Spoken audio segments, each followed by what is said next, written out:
So I made this data table a while ago, 4 or 5 years ago, and it's just expanded.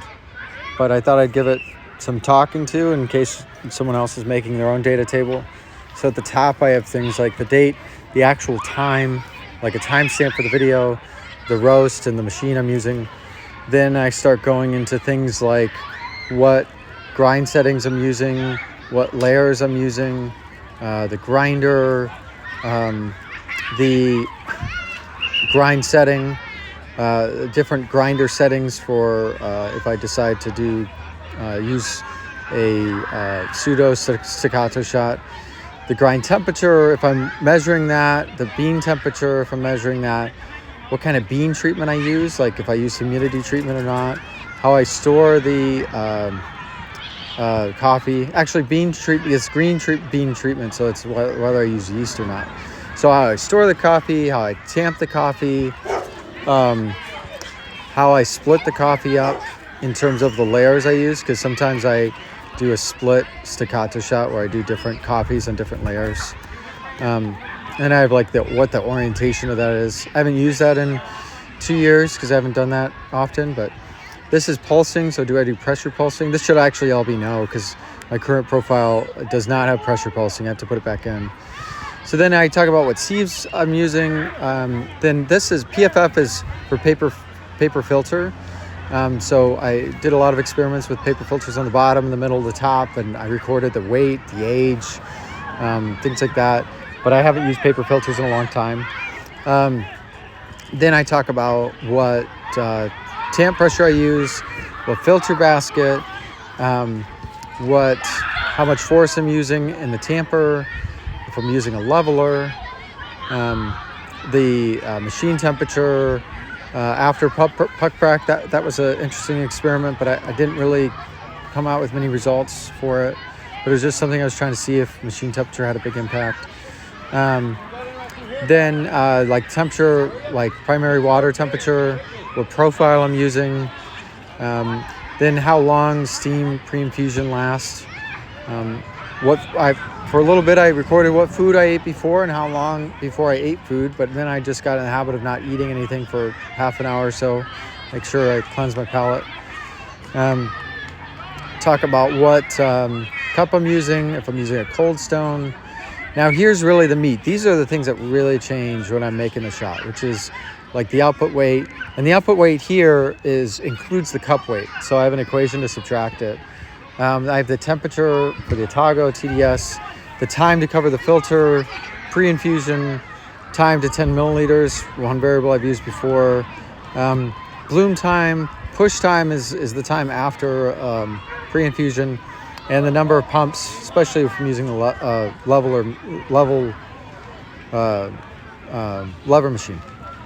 So then I have a little description here about the puck, like is it even or donut, eccentric, centered.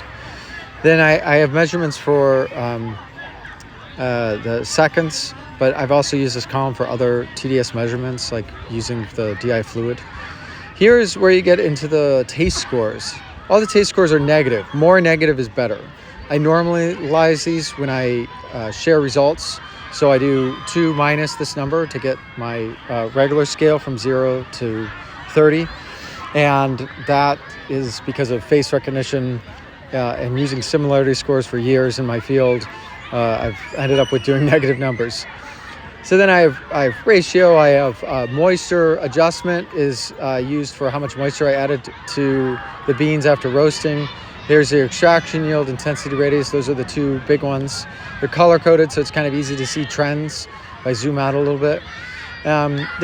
These are like the seconds, and the 3 to 1 is when I was collecting a second cup naturally from a leveler machine. And then I have notes. And then these next columns, I've used most of them just as general notes, but they all actually had a function when I was doing other experiments. So especially the dry pucks. So I'll dry out a puck and I'll measure the weight and the extraction yield from the dried puck. Or I'll measure the TDS after a certain amount of time when I was checking how letting samples sit had a big impact. And I've just filled these with notes. It's key to remember that I've used this as a raw data document. So I'll have notes to, like, this table right here is part of an experiment. So if you look at the far left, those values don't match up with what's in the actual table itself. So it's just an experiment I was running with sifting, trying to understand how much coffee was being sifted each time. So then here are the dry puck type measurements, which I sometimes use. There's one in there for a Robusta shot. I've been collecting dry puck measurements to compare to TDS measurements. And then I have like overall extraction. And then I have some GTDS measurements whenever I take those, it's sometimes often, but maybe not, and I'll work through whatever data I need. So usually when I'm inputting data to this table, I'm changing about 10 variables, but the total length is about 100 variables. And then I take this table into another document to modify it. I remove rows and columns I don't need. I clean out the data. I check that the data is all reasonable and sound. And then I'm able to make some charts. So here's some older ones like the solubles and bricks. That was a reading that I took years ago, and I just never removed it from the table. I usually put the older rows just below in case I need them again. I used to measure like water tank level and if I rinsed the group head before the shot, but then I just started doing that as a normal process. And at the bottom is this moving average, which I used to keep as to kind of visualize on a 0 to 10 scale.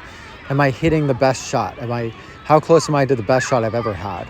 And I just moved to this new sheet, so I haven't updated this yet, but I should, because that's a fun thing to look at. I have an article on hitting God shots. It's kind of interesting. So I hope you make your own data table and it goes well.